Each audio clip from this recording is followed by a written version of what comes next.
eu estou aqui com o meu querido Bruno Uchoa. Ele é nutricionista e estudante de ciência nutricional, seu Isso aí. Genival. Então, ô Bruno, Oi, um prazer estar conversando com você aqui. prazer é meu. E é o seguinte, meu camarada, o pessoal que acompanha o meu canal, eles já conhecem um pouquinho da minha história aí, seguindo direitinho o que o pessoal da alopatia mandava, e mesmo assim minha situação só piorou e eu acabei ficando pré-diabético, e a situação chegou num ponto que eu decidi parar de dar ouvido para eles. Isso aí foi em 2014, e nessa época eu ainda não tinha ouvido falar de dieta cetogênica, nem de dieta carnívora, nem de paleo, nem de nada. Tinha ouvido falar muito de veganismo, isso é lógico, né? Uhum. Frutarianismo, isso já tinha, lógico, né? Tá Isso sendo aí, mais qualquer lugar que jogado você hoje, olha, né? tem, né? É, todo canto tem. É. Aí, bom, tornando uma longa história curta, só para você, não sei se você chegou a pegar esse detalhe em alguns dos meus vídeos. Uhum. Aí eu acabei, antes de conhecer a dieta cetogênica, antes de tudo, eu queria só resolver o meu problema assim imediato, porque eu estava numa situação que eu estava com um excesso de produção de fungos assim, mas assim monumental, no organismo todo, e gengiva sangrando, e caspa assim, parecia neve, e já dando sinais e sintomas de fibromialgia, e chegou no ponto que eu falei, bom, primeiro eu quero ver como é que eu vou reverter essa situação, ou neutralizar a situação, se é possível, e depois eu vou ver o que estava de errado, o que me levou a esse quadro. Então eu peguei e fui para uma clínica lá na Costa Rica, lá, com um maluco lá, frugívoro lá, mas lá é só o jejum que ele administrava. Então eu fui lá não pela dieta dele, nem por nada disso, fui lá pela experiência que ele tem em supervisionar jejuns prolongados, né? Uhum. Inclusive, ele é contra o jejum intermitente, porque meio que desbanca toda a falácia dele lá de fruta e tudo mais. Bom, Pois não é, veio eu trabalho com jejum, mas eu vou explicar aqui também um pouco. joia. Bom, então, cara, eu fui e fiz um jejum logo de 30 dias, só Nossa. com água e mais nada. E lá tinha gente fazendo jejuns mais longos que o meu, de 40 dias. Teve um maluco lá de 50 e poucos dias. Bom, em menos de 2 semanas, meus sintomas já começaram a desaparecer e eu anulei aquela situação. Voltei, Uhum. meu médico lá, né, viu o açúcar no meu sangue, viu aquela onda toda, falou, como é que você conseguiu isso? Eu falei assim, fazendo o contrário que você estava me mandando. Genial.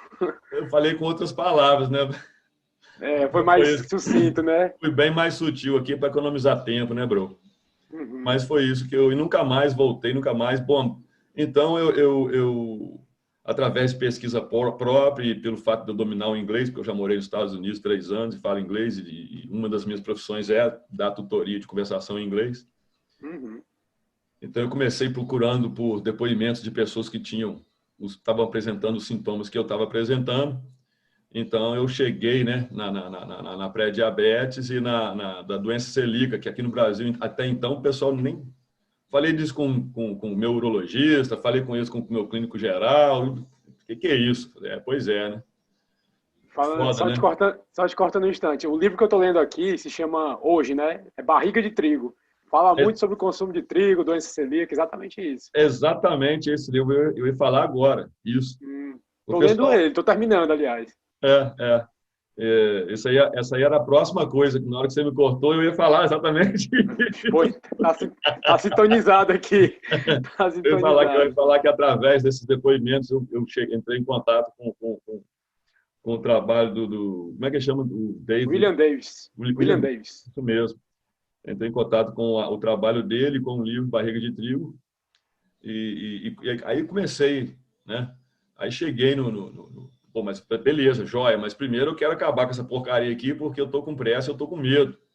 Uhum. Porque eu tava com a É, cândida que não curava, já tinha 1 ano já, e eu, porra, abstinência sexual, e o negócio, em vez de curar, só piorava. piorava. Tudo que eles mandavam eu tomar e fazer, eu fazia, e sendo que, tipo assim, igual, mas religiosamente eu fazia. Eu sou um cara obediente, né, principalmente quando o negócio é saúde. Uhum. E a minha mãe tinha acabado de contrair a diabetes tipo 2, né? Então, juntando fator genético, um pouquinho que deve influenciar aí ou não, não sei, mas a dieta, os hábitos alimentares que eram assim, idênticos, eu falei, opa, deixa eu ficar esperto, porque... Então, o que me chamou atenção, Bruno, é um assunto que até eu comentei com a Jade na nossa live sobre que a dieta dela é carnívora, que nós não vamos, né, porque a gente pode até abordar, mas você não tem uma visão carnívora, não. A sua é mais low carb, não é isso? Pronto, a minha visão não chega a ser low carb, chega mais a ser natural. Eu acho que essa definição de low carb, high carb, cetogênica, são classificações que não são tão necessárias nós fazermos. Sim. Eu acho que a principal classificação que nós temos que fazer com a alimentação são alimentos naturais, que vieram da mãe natureza, e alimentos industrializados, que vieram da indústria.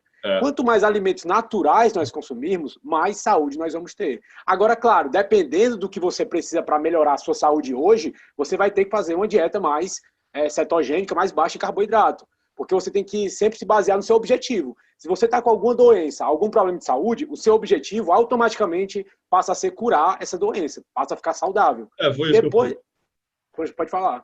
Foi isso que eu fiz, exatamente. Então, eu fui radical, né? Eu fiz uma coisa que até então eu só tinha lido na Bíblia e lendo o material sobre Kabir, Mansur e sobre Mahavira e Bodhidharma e Buda, né? Jesus Cristo, lá no Novo Testamento. Pô, caramba, mas pelos testemunhos que eu fui procurando no YouTube, principalmente no Vimeo, eu cheguei à conclusão, né, mais lógica de que era aquilo mesmo. Fiz e ainda bem que eu fiz, e voltei e comecei a me interessar muito mais pelo assunto.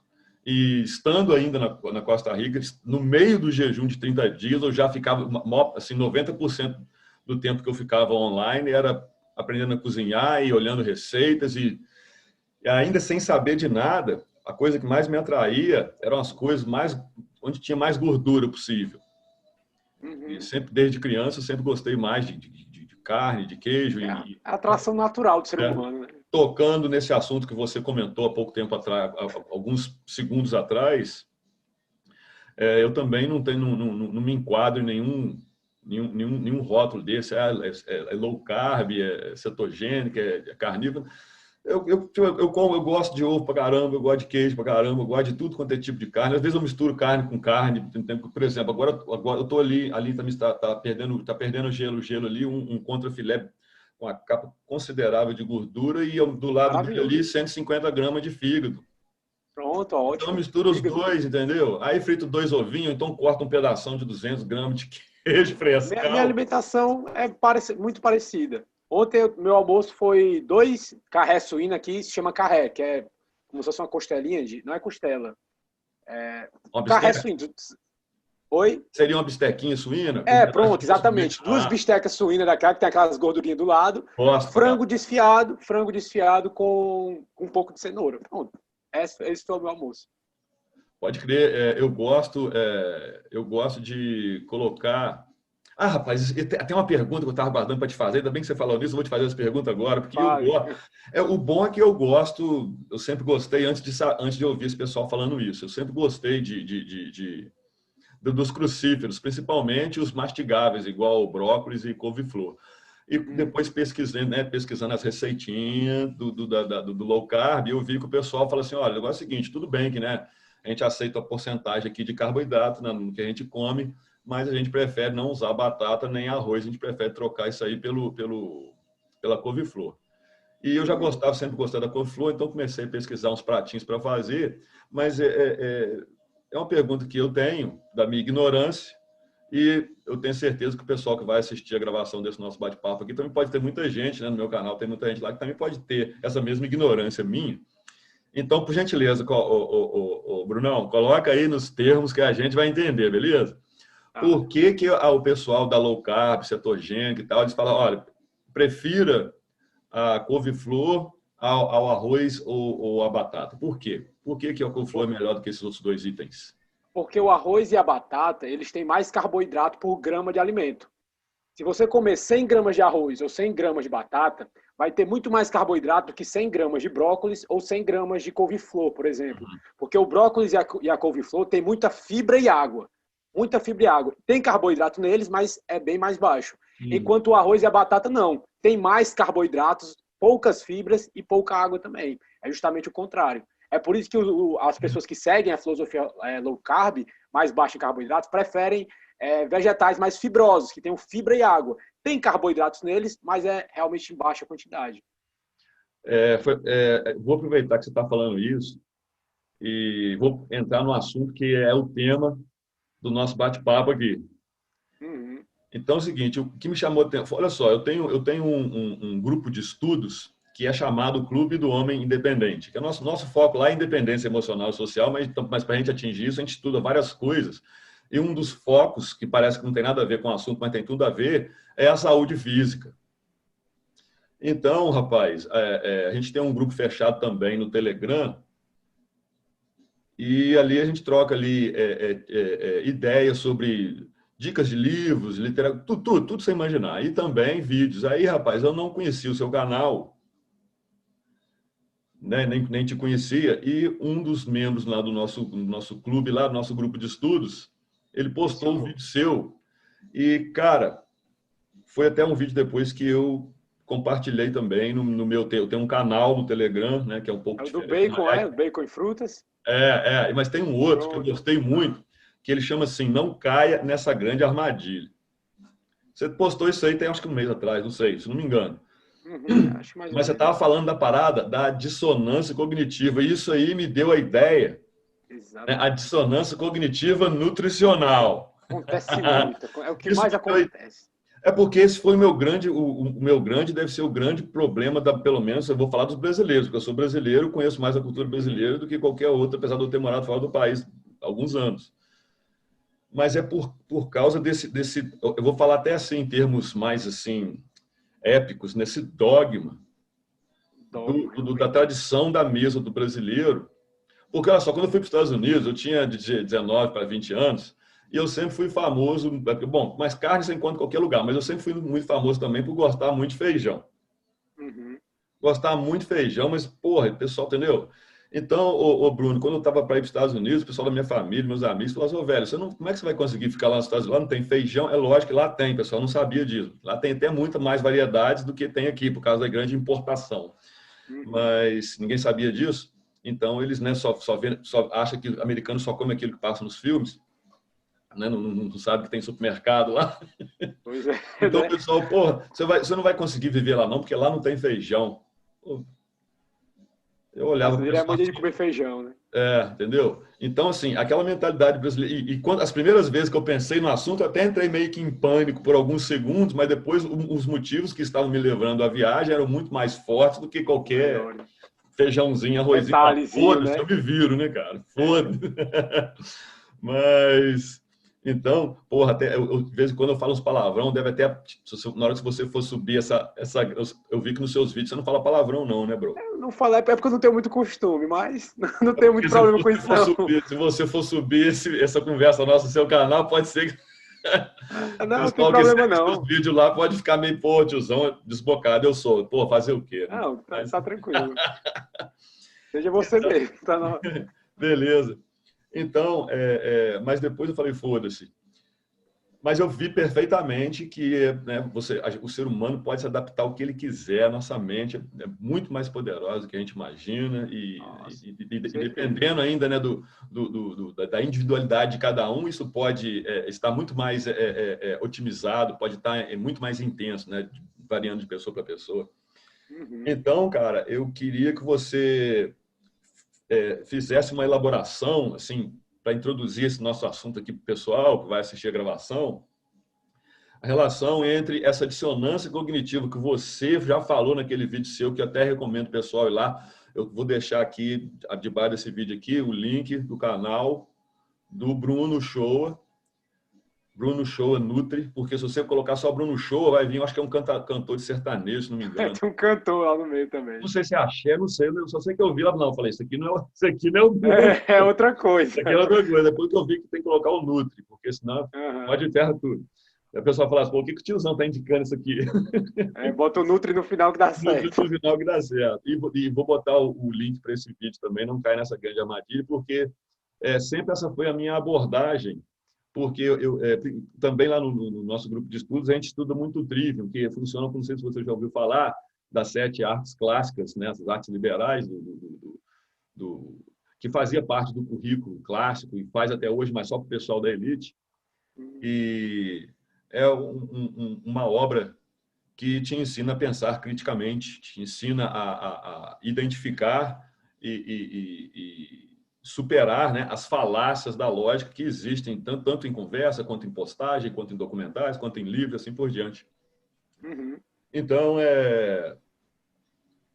a gente, aqui no Brasil, a gente tem isso muito forte de todo dia tem que ter arroz, tem que ter feijão, porque eles falam que isso aí eu já vi no Fantástico, já vi, né, eu tenho 53 anos, já vi muito dessas porcarias por aí.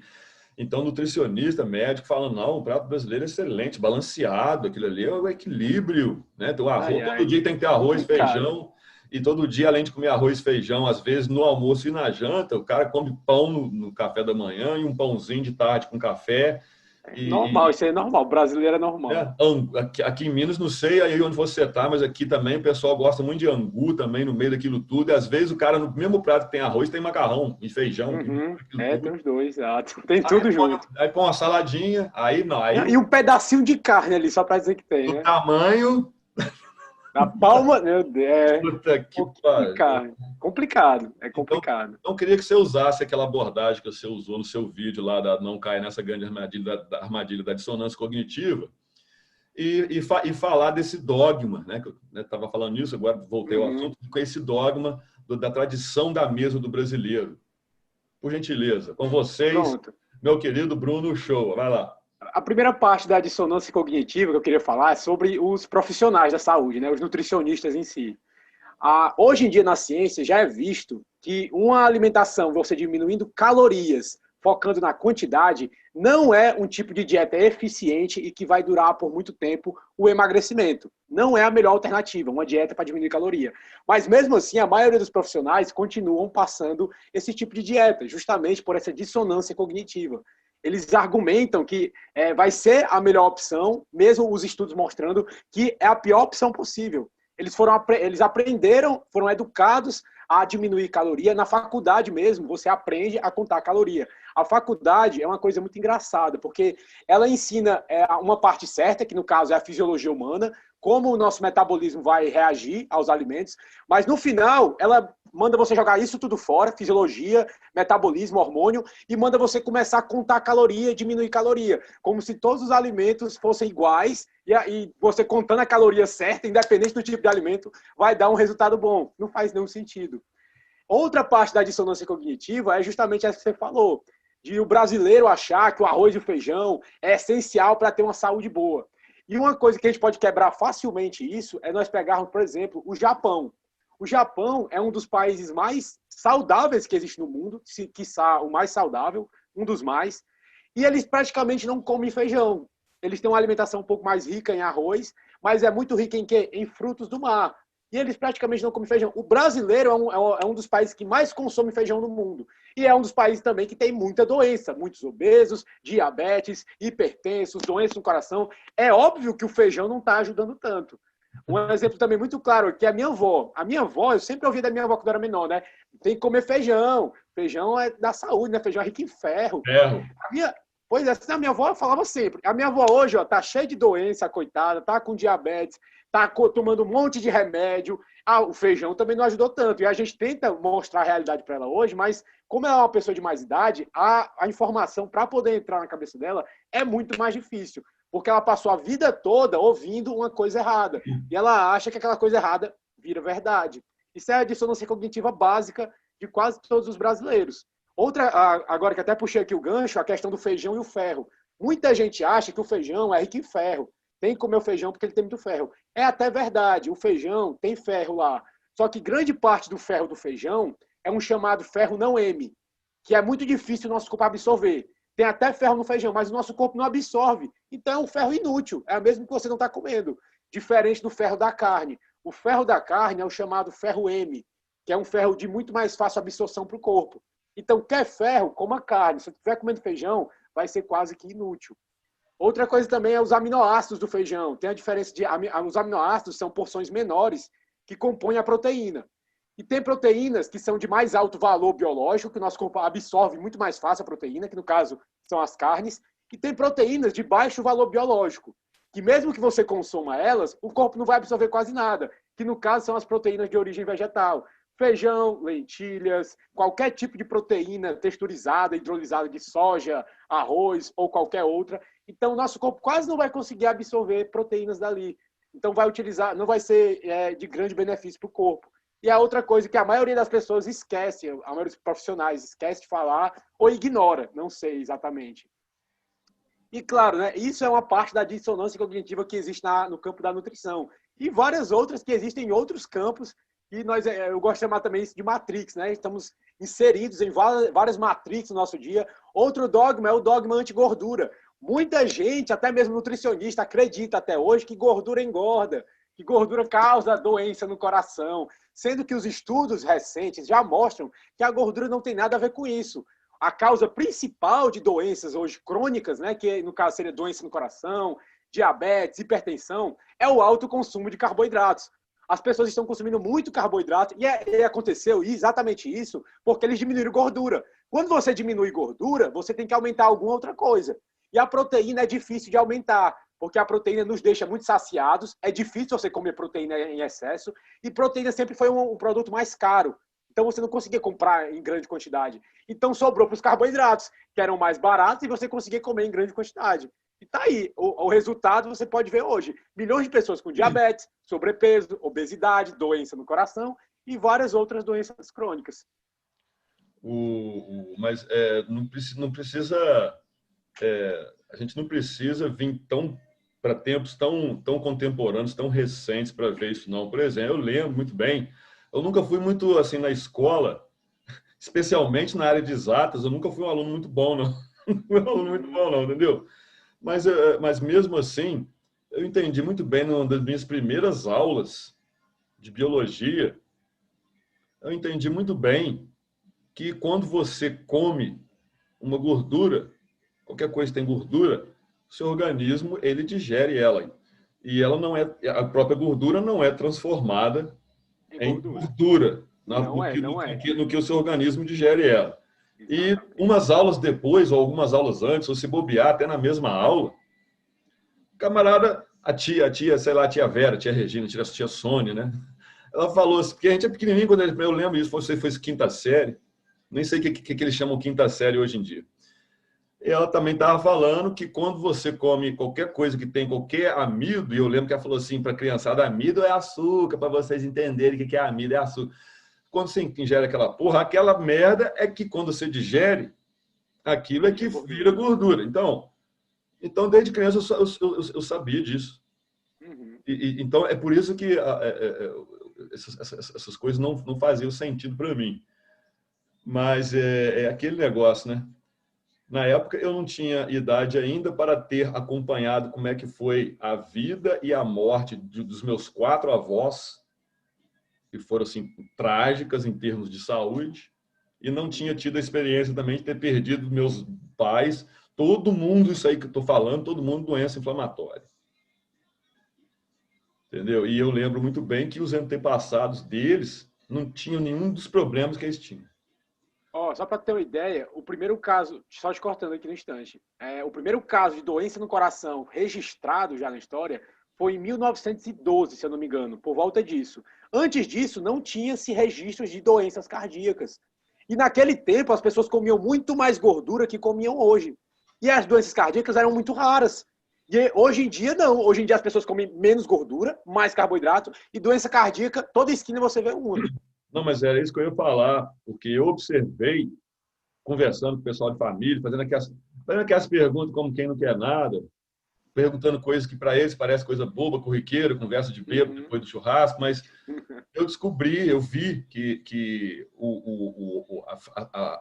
o hábito, melhor, retira a palavra ato, coloca a palavra hábito, o hábito né? de começar a cozinhar utilizando o óleo vegetal, ele entrou na minha família só a partir da época das minhas duas avós. As minhas bisavós ainda nem tinham essa merda.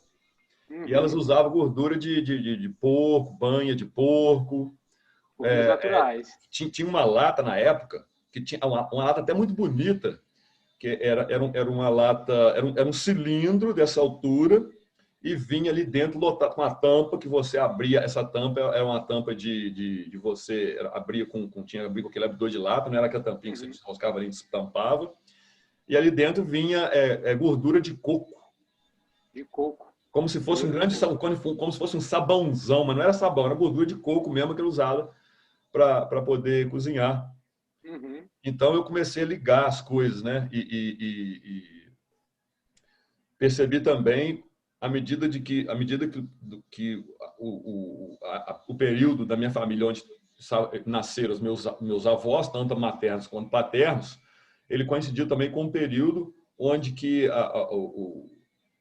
bom, até pelo menos a época do meu pai, carne ainda não era uma coisa cara, mas a partir da época do meu pai começou a haver um crescente aumento no preço e um crescente, olha só, uma crescente diminuição da carne na alimentação deles, e cada vez mais massa, principalmente massa.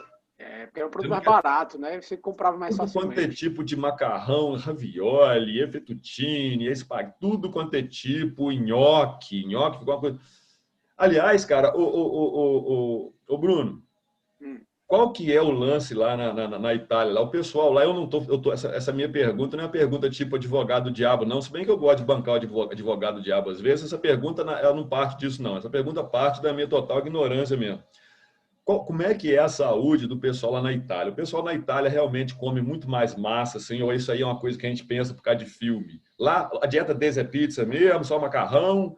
E como é que é a saúde deles em geral? Como é que é esse negócio? Eu não estou tão por dentro da alimentação dos italianos, mas eu sei que realmente eles têm uma cultura de comer mais massas, né? Porém, a alimentação deles, no geral também, é uma alimentação mais natural, também no geral. Pelo menos, acho que é uma grande parte. Então, isso também faz uma diferença. Você consome algumas massas, mas, por exemplo, mais de macarrão, ou aquelas massas que eles usam para fazer panquecas, aquelas massas finas, né? Pizza. Mas em quantidade baixa. Lógico que você consumir em excesso vai dar muito problema, mas os italianos, eu não sei dizer exatamente, então, mas eu acho que eles têm uma alimentação mais natural, mesmo consumindo mais massas. É aquilo que eu te falei. Quanto mais alimentos industrializados você comer, pior para a sua saúde. Se você tiver um equilíbrio, talvez sua saúde consiga se manter por mais tempo. Mas, claro, quanto maior a quantidade, pior vai ser com o tempo. E se o maluco, de repente, ele decidir assim, vamos supor que ele mora na roça. E tudo que ele come é ele que produz. Aí ele decide assim, vou vender minhas vacas, meus porcos, minhas galinhas, meus gatos, meus passarinhos, vou virar vegano e vou comer só o que eu produzi aqui, tudo natural, sem agrotóxicos, tudo orgânico, da melhor qualidade. Esse cara vai conseguir ter uma saúde boa ou vai precisar suplementar muito rigorosamente a dieta dele? Como é que seria isso? Vamos colocar uma situação hipotética. No caso aqui, tu falou que ele vai virar vegano, certo? Pronto. Não vai ficar boa a saúde dele. Primeiro de tudo. Eu não entendo como as pessoas até hoje acham que uma dieta vegana seria mais saudável, porque quando você vira vegano, todo mundo sabe, assim, todo mundo entre aspas, assim, profissional pelo menos, e quem é vegano, que tem que suplementar vitamina B12. Porque os veganos têm uma deficiência. Até os vegetarianos, que ainda comem algumas de origem animal, têm deficiência. Os veganos é certeza que vai ter. Uma alimentação que automaticamente te deixa deficiente de uma vitamina, que automaticamente vai te deixar doente, e você tem que suplementar para poder ficar saudável, é óbvio que essa alimentação não é saudável para você. Não tem nem o que falar, muita coisa. Então, a alimentação do ser humano é constituída de alimentos de origem animal. Pode ter alimentos de origem vegetal? Claro, o ser humano consumia alimentos de origem vegetal, mas, por exemplo, as frutas. Muitos profissionais mandam você comer fruta todo dia. Muitas frutas todos os dias. Fruta ou bem, exatamente aquele vídeo. Os profissionais mandam você comer muitas frutas todos os dias. Porém, se nós formos pensar de um contexto evolutivo, o ser humano não é acostumado a comer fruta todos os dias. Porque antigamente ele comia frutas, mas ele comia em épocas específicas. Tinha estações para ter a fruta. Então tinha época que ele comia fruta e tinha época que não tinha fruta. Então ele não comia. Comer fruta todo dia é uma coisa não natural. E justamente as frutas, geralmente, pelo menos nos climas mais quentes, tropicais, elas vinham no final do verão, se eu não me engano, para o começo do inverno. Então, o que é que os seres humanos faziam? Comiam aquelas frutas, acumulavam mais gordura no corpo para poder sobreviver ao inverno. E hoje em dia estão fazendo justamente o contrário. Estão comendo fruta com o intuito de perder gordura. Aí tem umas pessoas que até conseguem, mas por que conseguem? Porque ela substitui salgado por fruta. É lógico que você comer uma fruta é melhor que comer um salgado, mas existem outros alimentos, como por exemplo o bacon, que se você comesse no canto da fruta, talvez, quase com certeza, você iria perder muito mais gordura e emagrecer de uma forma muito mais fácil e rápida. Exato. Mas é. Essa história que você falou aí das frutas, eu que sempre morei mais... com exceção da época que eu morei fora do Brasil, e depois uma fase que eu morei numa cidade bem grande aqui perto, mas mesmo quando eu morava na cidade bem grande aqui perto, todo fim de semana, se não todo, quase todo fim de semana, eu sempre ia para algum lugar que era rural ou semi-rural, e agora já tem bastante tempo, já alguns anos, já que eu estou numa cidadezinha bem pequena, que é 50 metros da minha casa, que tem um sítio. Sítio mesmo, entendeu? Então, sempre tive muito contato com a natureza, e esses lugares rurais, semi-rurais que eu já morei e moro, é fácil observar que as frutas, principalmente as frutas mais calóricas, né, eugênia, manga, vai chegando no final do ano, que é o verão. O verão vai começando ali dezembro, janeiro, fevereiro é o período do verão aqui. Então, quando vai dando dezembro, janeiro começa o auge. De manga, de eugênia, e as árvores até curva mesmo, entendeu? Até curva. E mesmo com todas essas mudanças climáticas que são normais e não são causadas pelo homem porra nenhuma, elas mantêm rigorosamente esse cronômetro delas aí anual aí, né? Que é para você encher o rabo de açúcar, época, né? Antes do inverno, para você dar uma engordada. Se caso der alguma zebra no inverno, você ainda tem ainda, né? Porque a gente consegue ficar sem comer muito tempo. Eu sei disso, já fiquei um mês sem comer nada. Né, entendeu? Então, essas coisas todas fazem sentido se você analisa friamente, de uma maneira não dogmática, de uma maneira não emocional. Racional, né? Exatamente. Porque, por exemplo, eu respeito muito, apesar de, assim, não é um respeito intelectual, é um respeito, vamos dizer assim, espiritual. O cara que é vegano e entra nessa por questões morais, e ele sabe muito bem que aquilo não é bom para a saúde dele, e ele fala assim, beleza, eu sei que está ferrando a minha saúde, mas eu estou fazendo isso pelos animais. Mas até aí tudo bem. Até aí é a opção dele, ele sabe o que está fazendo. Cada um tem sua opção. Eu acho mais errado quando a pessoa faz isso achando que é uma opção mais saudável e profissionais afirmando que isso seria mais saudável para as pessoas fazerem. Isso é totalmente errado. É aí que eu jogo merda nisso. Exato. É aí que eu jogo bosta nisso. Né? E pregando e tentando, e sempre tentando doutrinar os outros.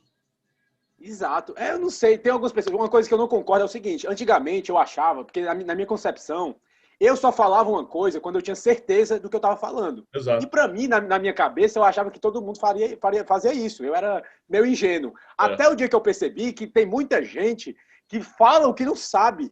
E o problema disso é que ela fala uma inverdade, uma coisa que ela não sabe, e outras pessoas que não sabem tomam aquilo como verdade. E isso vai se disseminando. Isso que é muito errado. Então, nós, pelo menos que temos a informação certa, temos que nos sobrepor justamente para acabar com essa informação errada. Porque tem muita gente se prejudicando, achando que isso é o certo. Exato.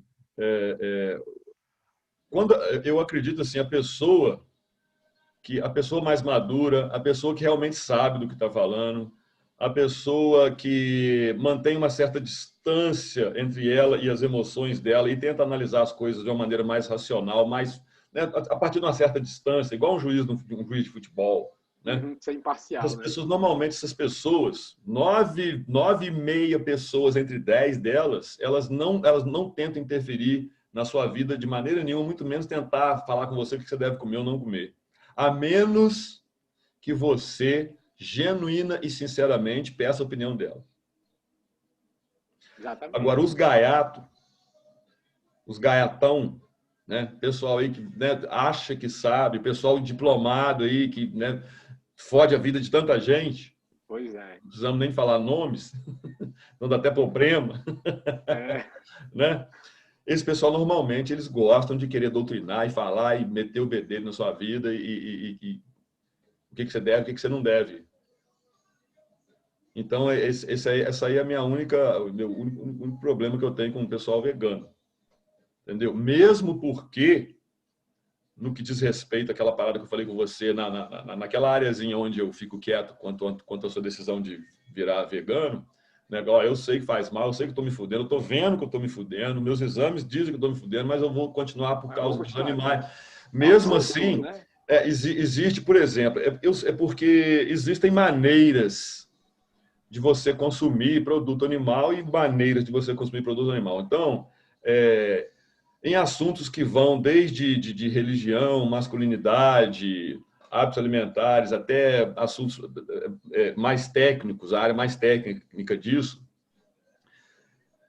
existem maneiras de você conseguir o seu produto. E eu sou a favor da maneira onde o homem vai, de uma maneira radical ou de uma maneira gradativa, cada um decide por si, ele vai começando a substituir letra A, substituir a vida urbana pela vida rural ou assumir uma vida dupla, onde ele tenha, em casos de greve de caminhoneiro igual 2018, em casos de coringa vinho aí, essa marmotagem toda aí, aconteceu uma merda, ou isso aqui querer virar uma Venezuela, né, nunca se sabe, né?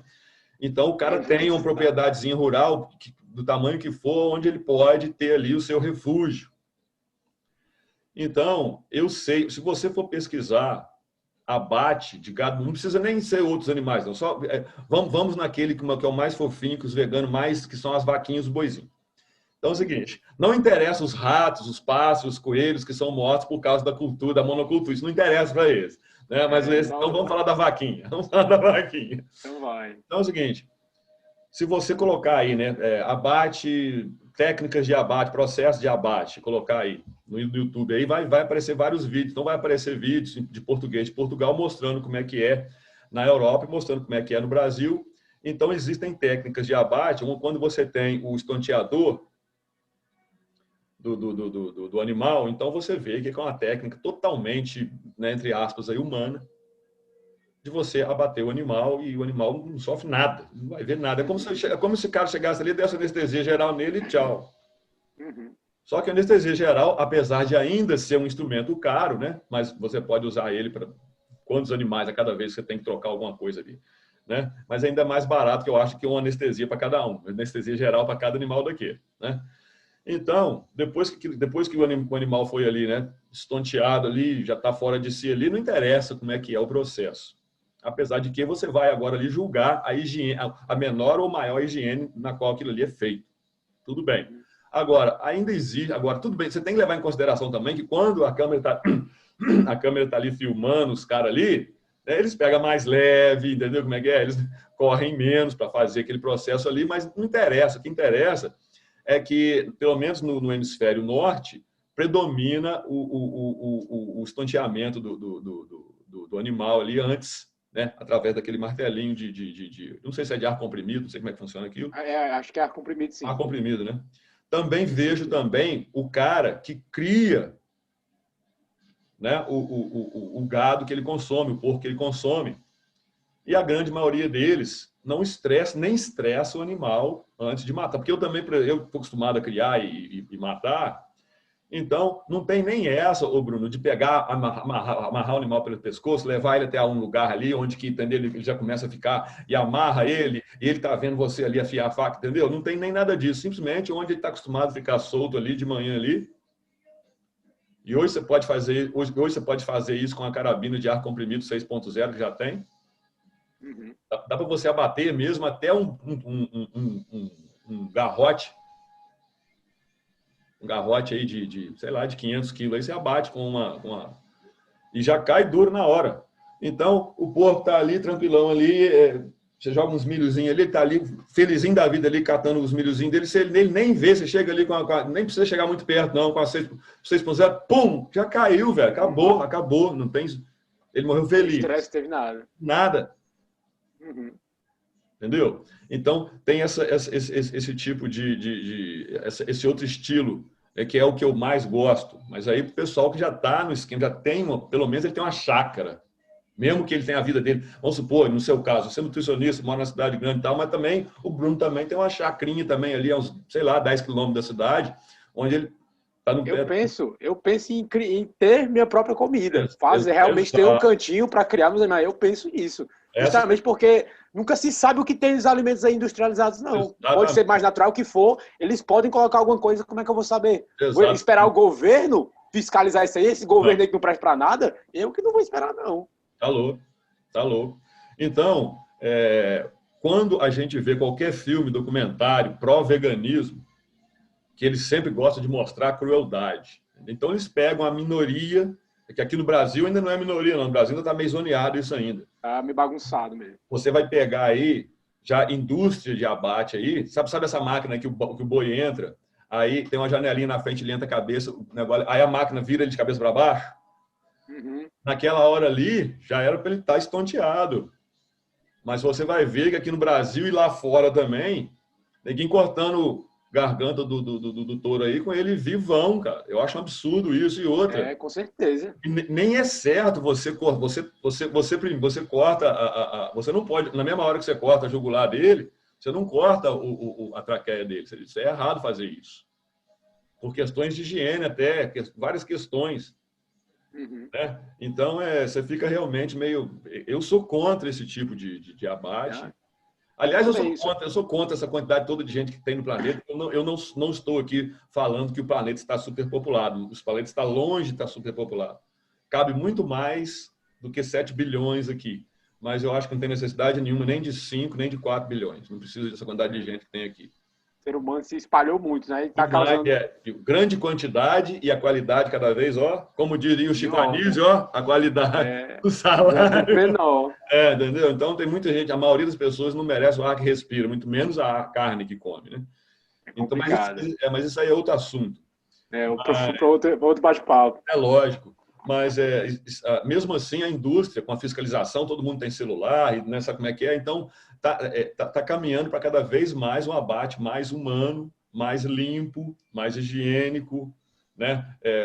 Eu acho a melhor luta. Porque, por exemplo, se você não concorda com a forma que os animais estão sendo abatidos para produzir a carne, a melhor luta que você tem a fazer é mudar a forma que está acontecendo para que, se assim, consiga se abater animais de uma forma mais saudável, né? Melhor para o animal, para ele não sofra, do que você parar de comer carne. Se você parar de comer carne, vai ser pior para a sua saúde e você não está mudando nada no que está acontecendo no mundo. Então vai ser mesmo que neutro. Exato. Vai ser pior. Exato.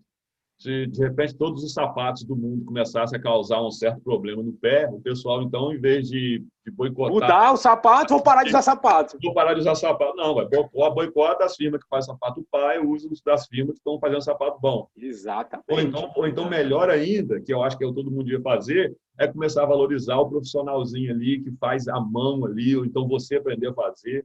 Porque morando na roça, isso é uma coisa que eu tenho uma playlist que eu disponibilizo para o pessoal, inclusive eu disponibilizo na descrição de todos os livros, dos meus vídeos, que é uma playlist de permacultura e vida na roça. Então, eu coloco vídeos lá que eu ainda não estou fazendo, não, mas pretendo até, se eu não sumir do YouTube de uma hora para outra, quando eu for embora para a roça, que eu acho que eu vou fazer isso, de uma hora para outra, porque eu pretendo, e não é nada difícil, porque você tendo porco, tendo animais, né, tendo cabra, ovelha, tendo animais que produzem gordura de alguma forma, você pode produzir seu próprio shampoo, seu próprio sabão, seu próprio sabonete.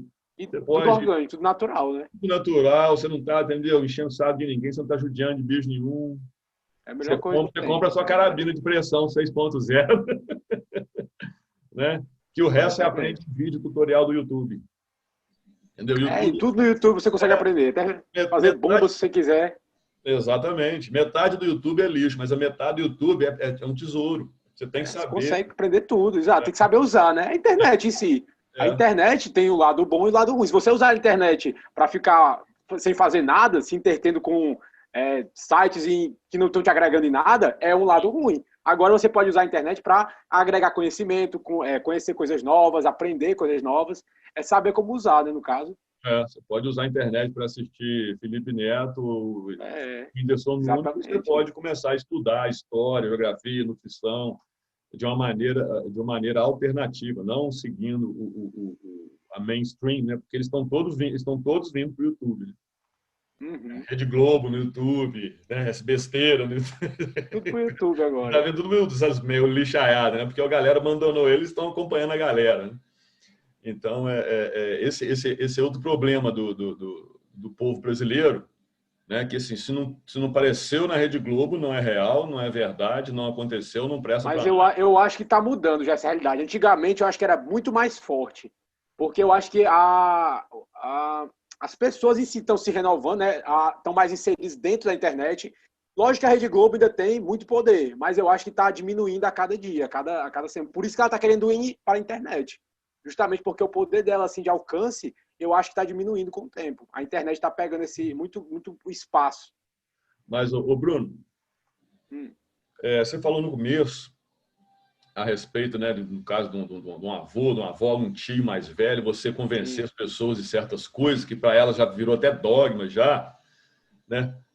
Mas lembrando relembrando aquele vídeo seu da não cair nessa grande armadilha, o negócio da dissonância cognitiva. Eu vejo, eu não sei se sempre foi assim, mas eu vejo que está cada vez pior a situação, de que não é só o pessoal mais velho, não. Porque tem um caso que eu contei até para a Jade, pai de um amigo meu, que esse amigo meu é bem mais novo do que eu, quase que 2 gerações mais jovem do que eu, mas a gente se conheceu porque ele é fazendeiro, eu compro uns produtos na lojinha de produtos agrícolas que ele tem, de agropecuários que ele tem, e o pai dele, o pai dele não tem 70 anos de idade. E tem outros casos também de pessoas assim, que são meus amigos diretos, também pessoal de 30 anos, 40 anos, inclusive tem um amigo meu de 36 anos que tem umas 3 ou 4 semanas atrás aí, foi para o Hospital Às Pressas aí, parada cardíaca aí, 36 anos, 37, se não me engano, no máximo. É complicado. Então, esses aí são 2 exemplos, mas eu conheço mais. Você também deve conhecer. Você clinica aí como nutricionista, você atende? Sim. Então, você deve, com certeza, isso que eu vou falar agora, você vai falar, beleza, eu também tenho esses casos. Que é o seguinte, vou falar até o caso desse rapaz com o pai dele, que é o mesmo desse meu amigo. Esse meu amigo, eu contei minha história para ele, a gente já conversou muito sobre tudo que aconteceu e como é que eu... Né, porque ele tem 36 anos de idade, eu tenho 53, se eu raspar a minha barba e botar um boné para tampar um pouquinho o cabelo branco, você botar eu e ele um perto do outro sem camisa, você vai falar que ele é que tem 53 e eu tenho 36. É diferença, Entendeu? Então, ele sempre, né, o pessoal me pergunta certas coisas, negócio de saúde, a maioria do pessoal que me conhece sabe dessa minha ida para poder fazer jejum e eu consegui me curar aí da diabetes, da tipo 2, da pré-diabetes. Uhum. Então, é o seguinte, esse meu amigo, que o pai dele está tendo esse problema de diabetes, ele estava indo para o mesmo caminho e mesmo sem eu nem ele saber da história um do outro, ele também começou a pesquisar e acabou, ele não precisou fazer jejum nem nada não, mas ele descobriu aí a dieta low carb aí, misturado aí com a paleo aí, com a carnívora aí, começou a fazer a utilização disso, começou a fazer mais exercício e consumir produtos mais naturais possível. E como ele tem um sítio, ele mesmo só come o ovo que ele produz, as coisas tudo que ele produz, e ele simplesmente inverteu o quadro dele. E o pai dele, já com diabetes tipo 2, já avançado, já tomando sei lá quanto de insulina todo dia, aí ele pegou e foi contar para o pai dele, né? Ele só foi contar para o pai dele quando ele conseguiu ver os resultados dos exames dele. Mesmo, né? Porque, né, não adianta botar esperança falsa no coroa, achando que o coroa ia seguir a dica dele. Aí ele simplesmente pegou o pai dele, botou no carro, já tinha marcado consulta com o médico dele, pegou o pai dele, botou no carro e levou para essa cidade que tem aqui perto e foi lá conversar com o pai dele, com o médico dele, porque felizmente já tem alguns médicos também, né, igual os nutricionistas, que já estão botando a mão na consciência e, porra, caralho, e estão dando uma guinada. Tem alguns que estudam, aí dá certo. Aí foi esse médico aí que salvou esse meu amigo, falou para ele, não, ó, pode comer gordura sem problema nenhum, o problema não é gordura, o problema é açúcar. Explicou essa onda toda, nós estamos conversando aqui com esse meu amigo, a saúde dele agora, ele virou completamente, o moleque deve estar aí com uns 40 anos no máximo. E, bom, moleque, eu tenho 53, eu falo que ele é um moleque, 40 anos no máximo. Então ele botou o pai dele no carro, foi lá e na viagem, que demora uns 50 minutos para poder chegar lá, andando devagarzinho, ele foi contando para o pai, pai, você lembra aqui meus exames, que eu estava já pré-diabetes e tal? Falei, claro, sei o quê, olha o meu exame agora aí, ó. Ah, não entendo muito bem esse exame não, meu filho, esquenta não, estou te levando no meu médico, ele vai te mostrar o que esse exame quer dizer e tal, e falando, explicando para ele, ó, o que eu fiz foi simplesmente isso, e não preciso nunca usar esses remédios que o senhor está usando e tal. E até aí o pai dele dando sorriso e tal, beleza, foi lá, entrou no prédio lá, com o pai dele na sala, conversou com o médico explicou tudo, mostrou o exame, falou por causa disso, daquilo. Esse moleque pegou o exame do pai dele que ele tinha, mostrou, o médico comparou um com o outro, explicou em termos leigos mesmo, em termos como se o cara fosse uma criança de 10 anos de idade, explicou para ele o que estava acontecendo e tal, e tudo muito bem e tal, beleza, ficaram ali mais de meia hora. Saíram dali e tal, entraram no carro para voltar, e aí, pai, o que você acha? O que você achou de tudo isso? Né? Passaram a manhã inteira nessa onda, voltando para poder almoçar, né? O que você acha? Ele falou, olha, muito gente boa esse seu médico, menino muito bom, gostei dele, muito simpático, mas eu prefiro o meu médico mesmo. E continua aí tomando insulina, continua se fudendo. Eu acho que talvez, né, na hora que talvez tiver que amputar uma perna, na hora que ficar cego, aí talvez nem assim. Talvez nem assim. Nem assim, é isso que eu ia falar com você, talvez nem assim. É porque é que nem a minha avó, como eu te falei. Essas pessoas de mais idade, elas têm um pensamento tão já enrijecido na cabeça delas que é difícil conciliar mudanças. A maioria das pessoas, lógico que não são todas, né? Tem alguns que conseguem realmente pensar de forma lógica e fazer essas mudanças, mas a maioria das pessoas fica naquela zona de conforto que elas não querem pensamentos diferentes. Elas acham que tudo que é diferente está errado. E é uma coisa que é muito complicado para as pessoas mais velhas, que é as que geralmente sofrem mais com isso. Você falou sobre o caso do seu amigo que teve um ataque cardíaco, não foi? Eu ia falar isso agora. Ele não é mais velho, ele é um caboclo que está no meio dos 30 anos de idade dele. E a cabeça dele está pior do que a do pai do cara, porque age do mesmo jeito, mas é metade da idade do cara. Pronto. Tu sabe um grande problema, talvez, do teu amigo e da maioria das pessoas, é o seguinte: elas vão atrás de soluções rápidas, de band-aids rápidos, como remédios. Nós estamos vivendo hoje numa sociedade remediatista. Qualquer problema vai atrás de um remédiozinho rápido para tomar, para resolver aquilo. Só que a maioria dos remédios não resolve o teu problema. É um band-aid rápido para ajudar o teu problema até você descobrir o que causou aquilo. Por exemplo, um exemplo muito claro aqui é a pressão alta. Você está com pressão alta, você vai no médico, o que é que o médico faz? Te receita um remédio para diminuir tua pressão. O grande problema é que o remédio não está te curando. O remédio diminuiu tua pressão para manter tua pressão normal, mas aí ele vai te dar tempo para você descobrir o porquê sua pressão ficou alta, para você resolver isso, para parar de tomar o remédio. Mas a maioria das pessoas continua tomando remédio ao resto da vida, até dar um problema maior. O remédio, ele é como se fosse, imagina que nosso corpo está pegando fogo em algum canto. E desse fogo está saindo fumaça. O remédio está abanando a fumaça para fora. A fumaça está te causando mal e ele está jogando a fumaça para fora. Mas o fogo ainda está lá, ainda está queimando. O remédio só está acabando com o efeito colateral, que seria a fumaça, que no caso seria a sua pressão alta. Você tem que achar a causa daquilo e acabar com o incêndio. É a mesma coisa de você estar com pressão alta, você tá num prédio e começar a tocar o alarme de incêndio. E os bombeiros chegam, e, em vez de apagar o fogo, desligam o alarme e vai embora. E o fogo continua rolando. É a mesma coisa. Esses bombeiros o bombeiro vem, o alarme tá tocando, ele desliga o alarme e vai embora. Pronto. É isso que você faz quando toma um remédio e não vai atrás da causa. Exatamente. Esses bombeiros aí, eles foram subornados pela indústria da estatina, os fabricantes da estatina, exatamente. Diminuir a LDL, exatamente. A maioria das pessoas aí querem diminuir colesterol e eu sou um dos poucos que quero aumentar o meu. Tô querendo comer para aumentar o meu colesterol. Foi bom que você falou nisso, porque agora vamos falar dos outros dogmazinhos do brasileiro. E muitos deles, eu acho que a maioria deles não é nem só do brasileiro, é do Ocidente de uma maneira geral.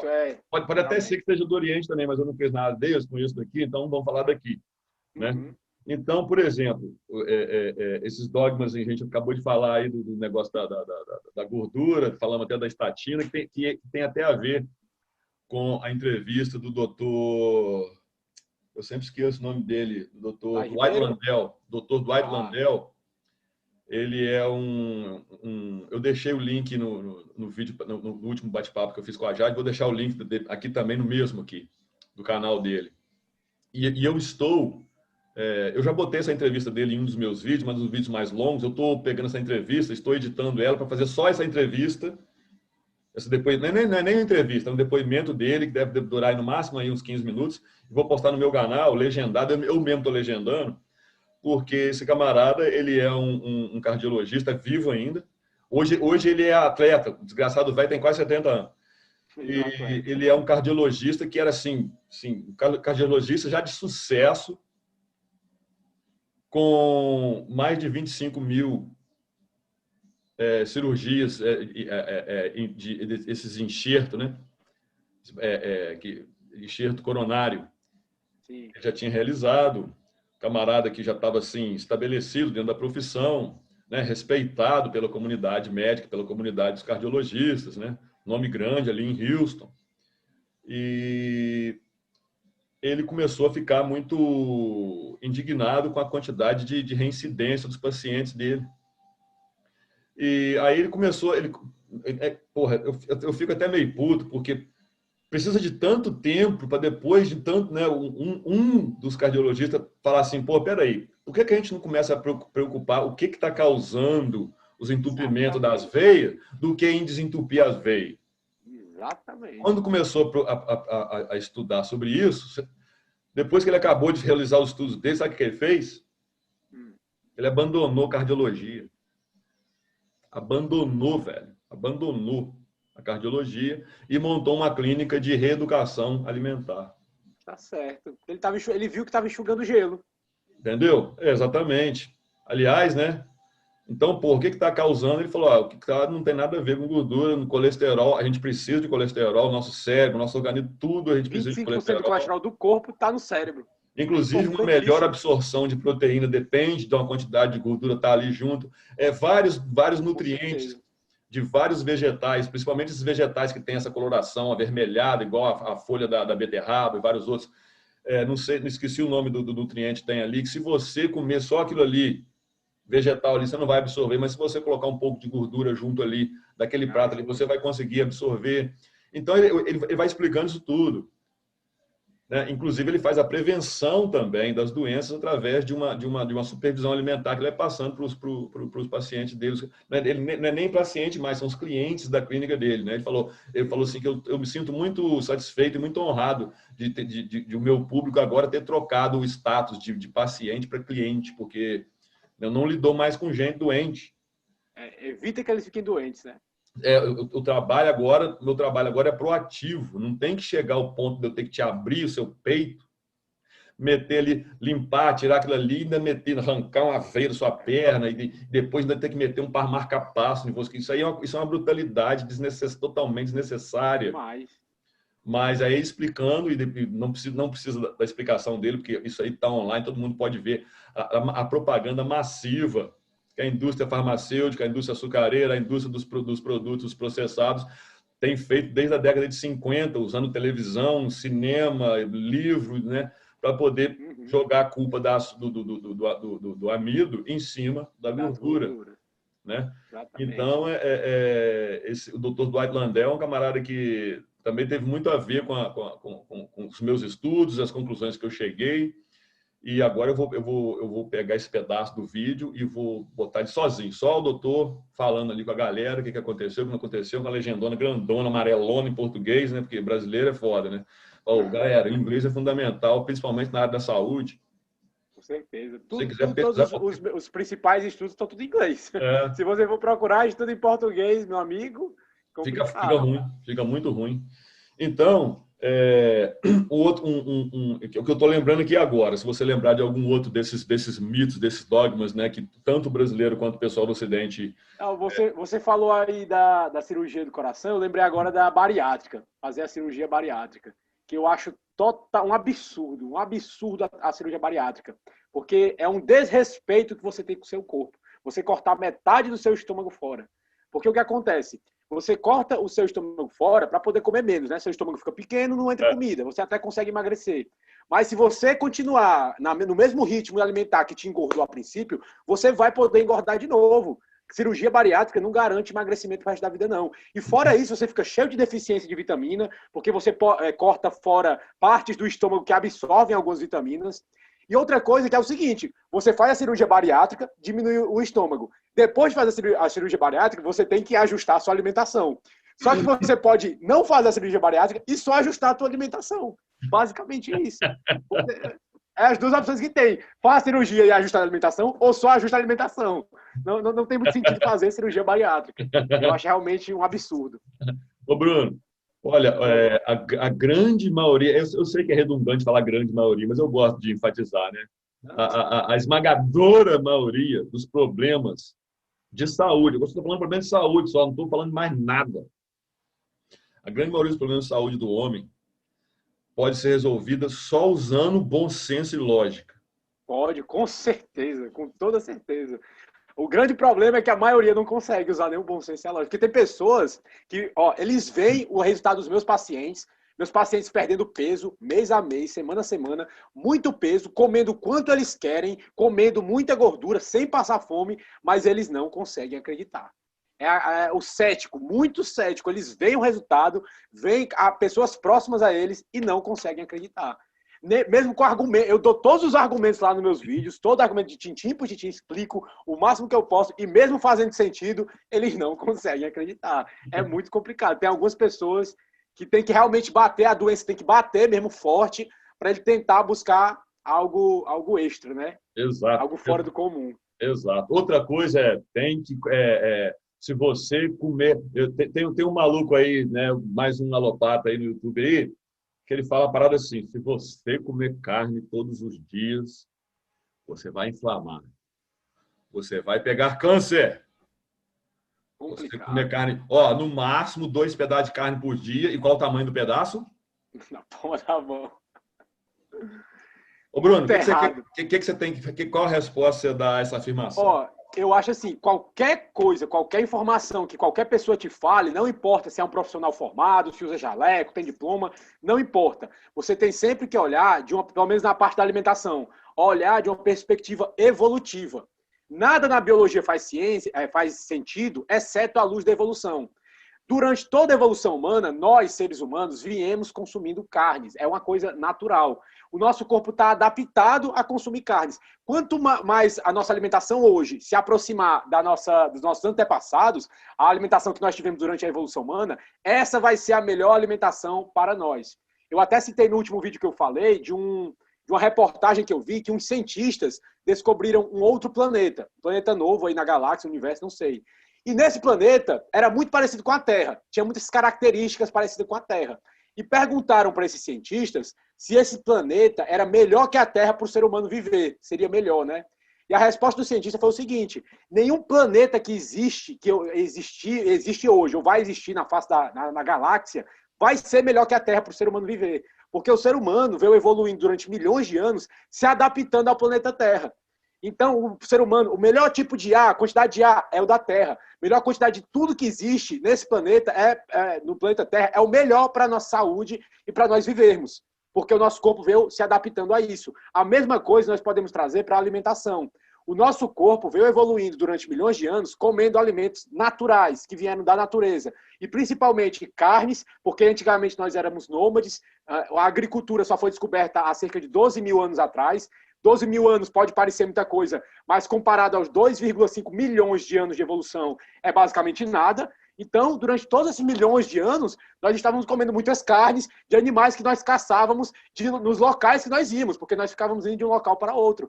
Então, o ser humano está acostumado a comer carne. Ele não está acostumado a comer muito carboidrato, e principalmente esses carboidratos refinados. É por isso que as pessoas estão ficando cada vez mais doentes. Um argumento que muitas pessoas usam é que antigamente as pessoas viviam menos, né? Tinham uma expectativa de vida menor. Só que as pessoas viviam menos antes porque elas morriam de infecções. A gente não tinha remédios, nem antibióticos, nem nenhum desses tipos, esses remédios para combater isso. As pessoas morriam. Mas hoje em dia as pessoas estão morrendo mais por problemas crônicos causados pela alimentação. E antibiótico, quase ninguém mais morre de infecção, porque nós temos os remédios justamente para combater isso. O problema hoje em dia já é outro. Sem falar que eu gostei muito que você tocou nesse ponto aí. Eu acho que eu falei isso no último bate-papo que eu tive sobre a dieta carnívora lá com a Jade. E, porra, o cara vem, né, a populaçãozinha do planetinha vem mais de 2 milhões de anos com total sucesso, né, de saúde nos seus hábitos alimentares, né, com total sucesso. E chegou no fim dessa fase, explodindo de saúde. Aí mudou, aí inverteu o paradigma, foi para a sociedade agrícola, sociedade, né, estacionária, né, uma sociedade que, para poder existir, era baseada totalmente nas grandes monoculturas. Uma das maiores aberrações da natureza. Da natureza não, porque na natureza não tem isso. Da artificialidade, né, humana, né? As maiores aberrações da artificialidade humana. E o cara vem e muda radicalmente. E em menos, né, pô, vamos colocar aí, arredondar, em 10 mil anos, olha só o resultado do que está acontecendo, o que aconteceu. Catastrófico, né? E o cara, porra, ele vem e fala assim, ó, não, vamos falar sobre esse outro ponto, passou pela minha cabeça agora. Ô, Bruno, a gente tá cansado de ler em revista especializada, sempre quando vai algum expert no Fantástico, nesses lugares, né, o pessoal, esse lance de, não, você tem que comer de 3 em 3 horas. Meu Deus do céu. Se você não comer 3 em 3 horas, seu estômago vai ressecar, revirar do lado da vez, vai dar câncer, vai dar até seu estômago vai explodir. Se você não comer 3 em 3 horas. O que você tem que falar disso? É uma loucura. Não existe. Exatamente. Se você pensar de uma forma racional, não faz nenhum sentido. Exatamente pegando o contexto evolutivo. Antigamente, alimento não era algo fácil de se conseguir. Não existia geladeira. Então, nós queria comida, tinha que caçar a tua comida, você comia, e depois disso, para você conseguir comer de novo, você tem que caçar de novo. Então, com 3 em 3 horas, era algo meio que impossível durante a evolução. Então, e outra coisa, pegando já esse gancho aqui, é a questão do jejum. Tem gente que acha que jejum faz mal, jejum causa gastrite, alguma coisa assim, esses mitos, né? Porém, jejum também é uma coisa natural durante a evolução humana, porque para nós conseguirmos comida, você acordava em jejum. E você não tinha uma geladeira para abrir e comer, não. Você tinha que caçar seu alimento em jejum, fazer atividade física em jejum, que no caso seria a caça, para depois conseguir comida. E esse negócio de comer de 3 em 3 horas para acelerar o metabolismo, não desacelerar o metabolismo, também não existe. A ciência mostra claramente que isso não funciona. O que acontece é justamente o contrário. Quando nós passamos mais tempo sem nos alimentar, o nosso corpo pode até acelerar o metabolismo. Porque o corpo joga adrenalina e hormônio do crescimento no sangue para te ajudar a conseguir comida. Porque vamos pegar um exemplo aqui.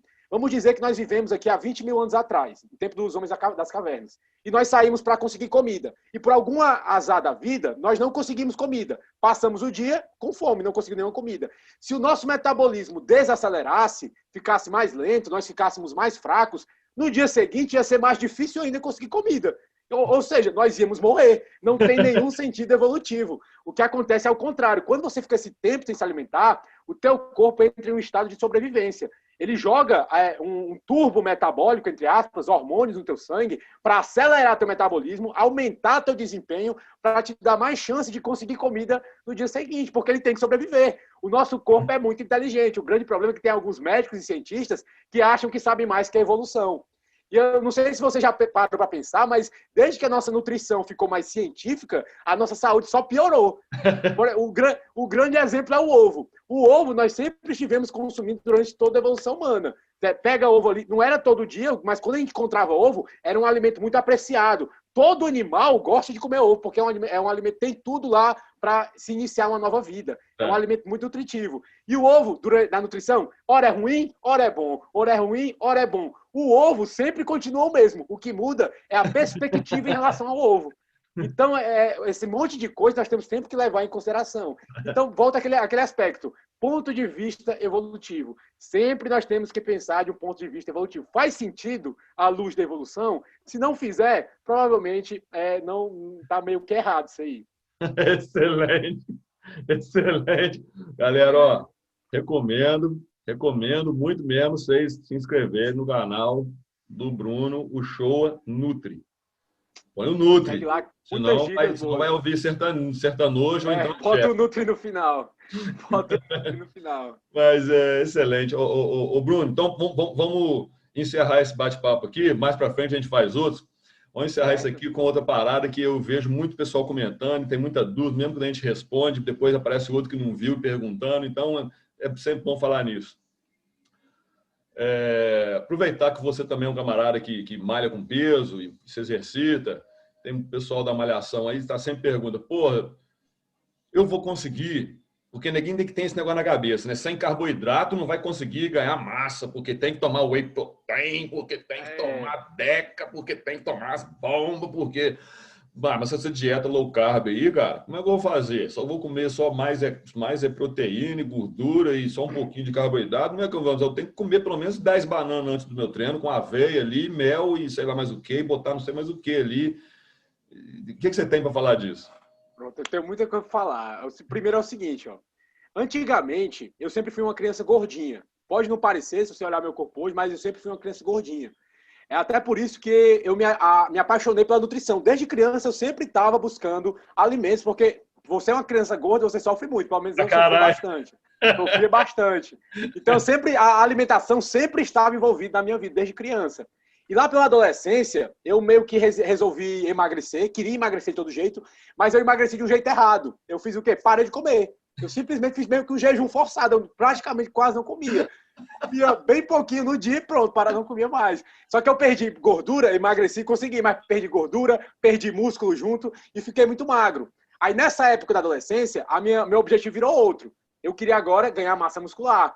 Aí eu comecei a treinar na academia, né?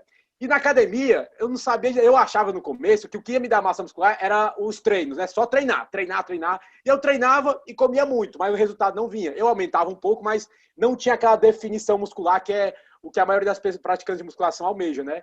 E aí eu percebi que a alimentação era 90% do negócio. A atividade física ali ajudava, dava o estímulo, mas era a alimentação que ia sustentar todo o meu progresso. Aí eu comecei a estudar mais sobre nutrição, alimentação, fiz a faculdade de nutrição e tudo, mas eu nunca consegui a definição que eu queria.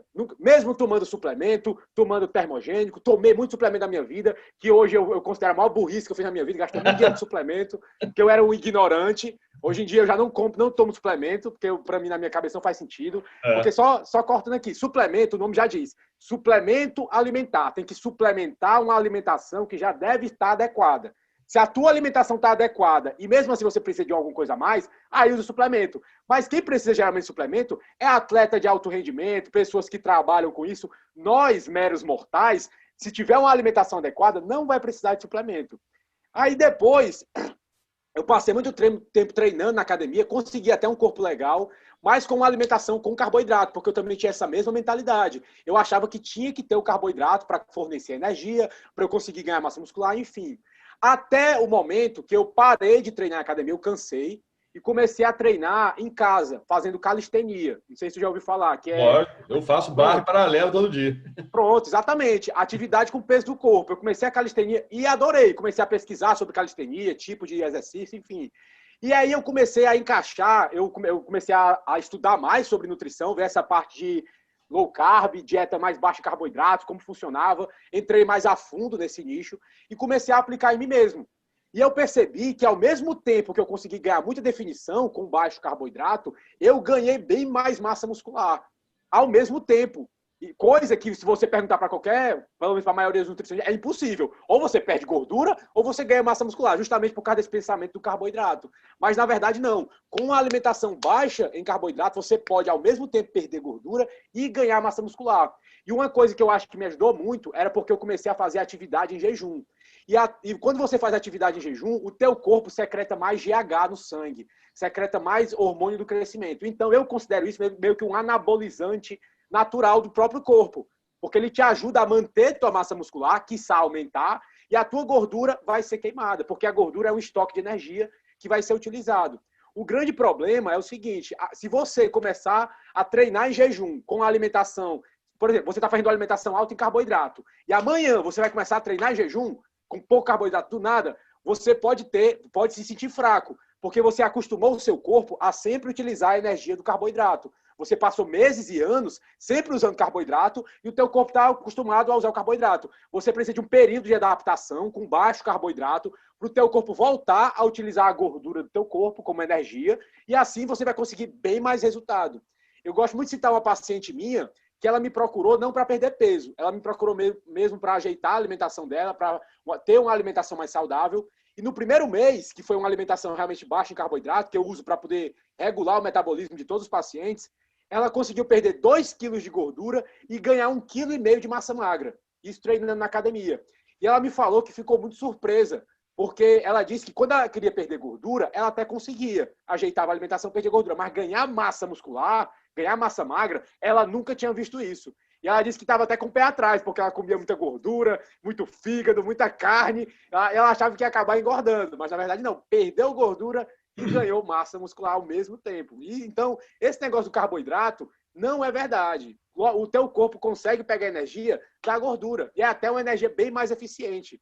Então, realmente, é a questão de... Primeiro, é o passo a passo. Você não pode começar do nada a treinar em jejum. Pelo menos eu não indico, porque eu acho que você tem que ter o período de adaptação, você se adaptar a pegar gordura, para depois você treinar em jejum, porque treinar em jejum, eu treino todo dia em jejum. Até hoje, agora, eu estou em jejum ainda. Eu vou quebrar o jejum quando a gente acabar aqui, eu vou almoçar. Também.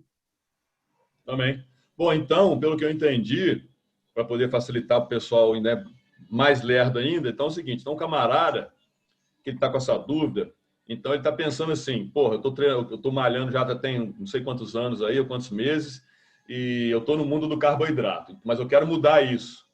Então, primeiro, ele continua malhando, né? Se ele faz o pré-treino, né? Faz o pré-treino dele.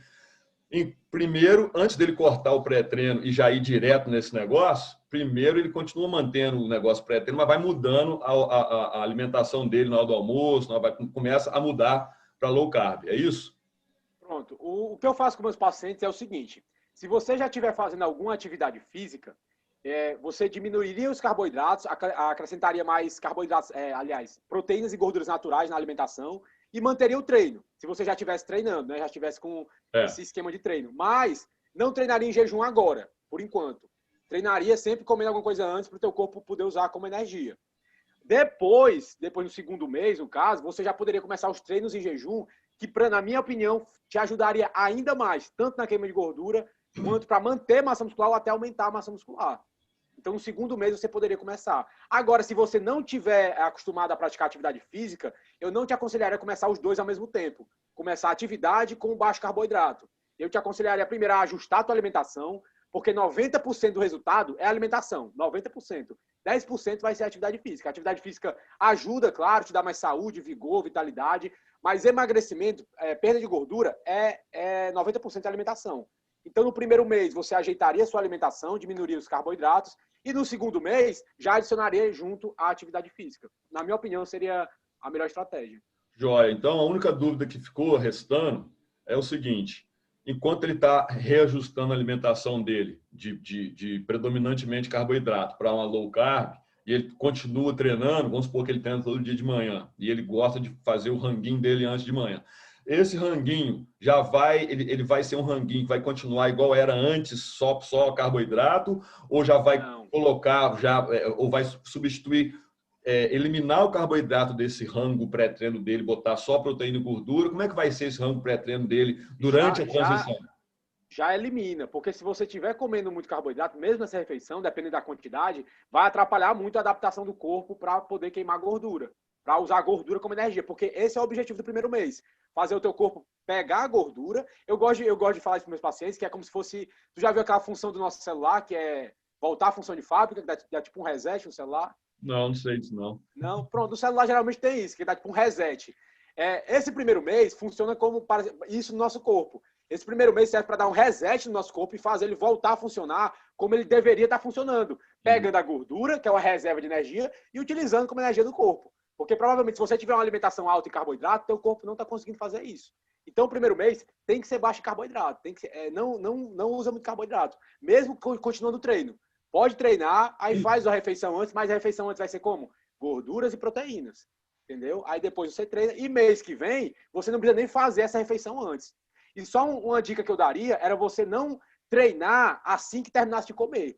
Porque quando nós comemos alguma coisa, nós precisamos de um tempo para o corpo fazer a digestão. Para o corpo fazer a digestão, ele joga sangue, né, para o nosso sistema digestivo para poder fazer aquela digestão. Se você comer e for treinar, no treino, o teu corpo está jogando sangue para os teus músculos.